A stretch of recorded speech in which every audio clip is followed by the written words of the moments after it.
तो किल्ला होता रामशेत किल्ला। हा रामशेत किल्ला नाशिक जिल्ह्यामध्ये, हा रामशेत किल्ला दिंडोरी तालुक्यामध्ये, हा रामशेत किल्ला याच्या आजूबाजूला कुठेही डोंगर नाही, कुठेही दर्या नाही, कुठेही झाडे नाही, अत्यंत सपाट मैदानावरती असणारा हा टेकडी सारखा किल्ला आहे। याचं नाव आहे रामशेत किल्ला। औरंगजेब 20 वर्षापूर्वी ज्यावेळी दक्षिणेचा त्यानं हा किल्ला अर्ध्या तासात जिंकला होता। हा किल्ला घ्यायचा, विजयाला सुरुवात करायची, कारण गडावरती फक्त 600 मराठे होते, त्यांच्याकडे ढाल आणि तलवारीशिवाय दुसरं काही नव्हतं, गडावरती तोफा नव्हत्या आणि म्हणून आता विजयाला सुरुवात करायची। हा किल्ला घ्यायचा, सोपा किल्ला घ्यायचा, रामाच्या नावानंच विजयाला सुरुवात करायची असं औरंगजेबानं ठरवलं आणि औरंगजेब बादशाहनं त्या किल्ल्याची माहिती असणारा त्याचं नाव आहे शहाबुद्दीन फिरोज जंगल। त्या शहाबुद्दीन खानाला बोलवलं आणि त्याला सांगितलं, म्हणला शहाबुद्दीन तुला रामशेत किल्ला घ्यायचा आहे, रामशेत किल्ल्यावरती फक्त 600 मराठे आहेत, त्यांच्याकडे ढाल आणि तलवारीशिवाय दुसरं काहीच नाहीये, अत्यंत साधा, अत्यंत सोपा, अत्यंत घेण्यासाठी अत्यंत सोपा असणारा किल्ला आहे। पाठीमागच्या वेळी 20 वर्षापूर्वी आम्ही फक्त अर्ध्या तासात तो जिंकला होता। हा किल्ला घ्यायचा आहे आणि विजयाला सुरुवात करायची आहे, सांग तो किल्ला घेण्यासाठी तुला किती सैन्य पाहिजे।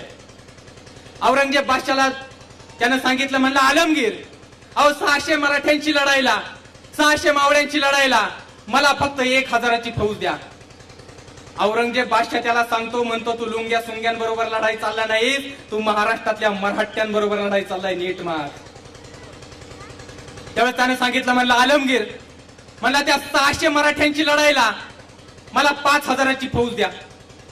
औरंगजेब बादशाह त्याला सांगतो, 7000ची फौज घेऊन फत्तेखान गेला होता, चौघांच्या खांद्यावर माघारी आला, नीट माग। त्यावेळेस तो सांगतो, म्हणतो आलमगीर, त्या 600 मराठ्यांची लढाईला मला 20,000ची फौज द्या। 600 मराठ्यांची लढाईला 20,000ची फौज द्या। औरंगजेब बादशाह त्याला सांगतो, 25,000ची फौज घेऊन अफजल खान गेला होता, माघारीच आला नाही, नीट माग।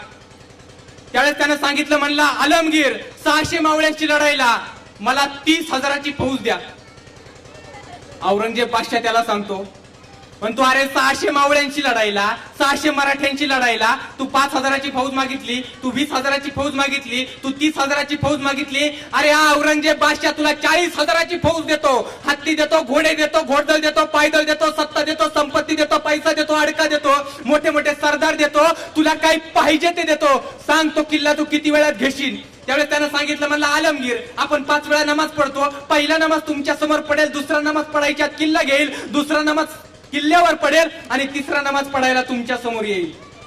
औरंगजेबाला बरं वाटलं, पहिला नमाज पडेल आपल्या समोर, दुसरा नमाज पडायच्यात किल्ला घेईल, दुसरा नमाज किल्ल्यावर पडेल आणि तिसरा नमाज पडायला आपल्या समोर येईल। औरंगजेब बादशाहला बरं वाटलं आणि औरंगजेब बादशाहने सांगितलं, ठीक आहे। शहाबुद्दीन खान निघाला, पहिला नमाज औरंगजेबाच्या समोर पडला आणि दुसरा नमाज पडायच्यात किल्ला घ्यायचा होता। शहाबुद्दीन खान निघालाय, 40,000ची फौज आहे, हत्ती, घोडे, घोडदळ, पायदळ, सत्ता, संपत्ती, पैसा, अडका, सगळं सगळं सगळं मोठे मोठे सरदार घेऊन निघाला। त्यानं विचार केला, अरे गडावरती 600 मावळे आहेत, फक्त 600 मराठे आहेत, अरे किस झाड की पत्ती, जायचं किल्ला घ्यायचा।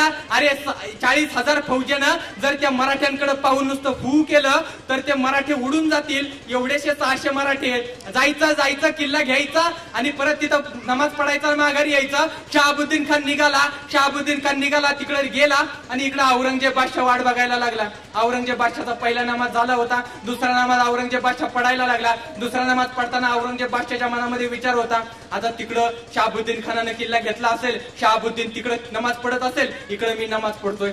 तिसऱ्या नमाजाची वेळ झाली, औरंगजेबाला वाटलं की अजून कसं काय आला नाही, बाकीच्यांना विचारलं, अरे तिसऱ्या नमाजाची वेळ झाली, तो म्हणला तिसऱ्या नमाजाला येतोय, अजून कसा आला नाही। त्यावेळेस तिथल्या लोकांनी सांगितलं, म्हणजे हुजूर किल्ला घेतोय। औरंगजेबाला वाटलं होतो कधी कधी उशीर, कारण औरंगजेबाच्या बाबतीमध्ये बऱ्याच वेळा उशीर झालेला आहे, कारण औरंगजेब बादशाह किती चारित्र्य संपन्न होता लक्षात ठेवा। औरंगजेब बादशाहने स्वतःच्या भावाचा खून करून स्वतःच्या बायकोला त्याच्या बायकोला भावाच्या बायकोला जनानखान्यात ठेवली होती, असा हा चारित्र्य संपन्न औरंगजेब बादशाह होता। औरंगजेब बादशाहला मनात विचार आला असेल, आपल्याकडून पण भावाला मारायला किती उशीर झाला होता, त्याला किल्ला घ्यायला उशीर झाला म्हणून काय झालं।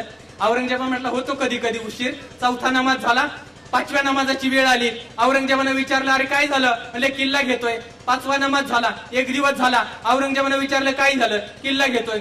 एक दिवस झाला, दुसरा दिवस काय झालं, किल्ला घेतोय. 3 दिवस झाले, काय झालं, किल्ला घेतोय. 4 दिवस झाले, काय झालं, किल्ला घेतोय. 5 दिवस झाले, काय झालं, किल्लाच घेतोय. 1 आठवडा गेला, काय झालं, किल्लाच घेतोय. 2 आठवडे गेले, किल्लाच घेतोय. 3 आठवडे गेले, किल्लाच घेतोय. 1 महिना गेला, किल्लाच घेतोय. 2 महिने गेले, किल्लाच घेतोय. 3 महिने गेले, किल्लाच घेतोय. 6 महिने गेले, किल्लाच घेतोय. 1 वर्ष गेला, 2 वर्ष गेली, 3 वर्ष गेली, 4 वर्ष गेली, 5 वर्ष गेली, अरे 6 वर्ष गेली, पण मोगलांना रामशेठ जिंकताच आला नाही.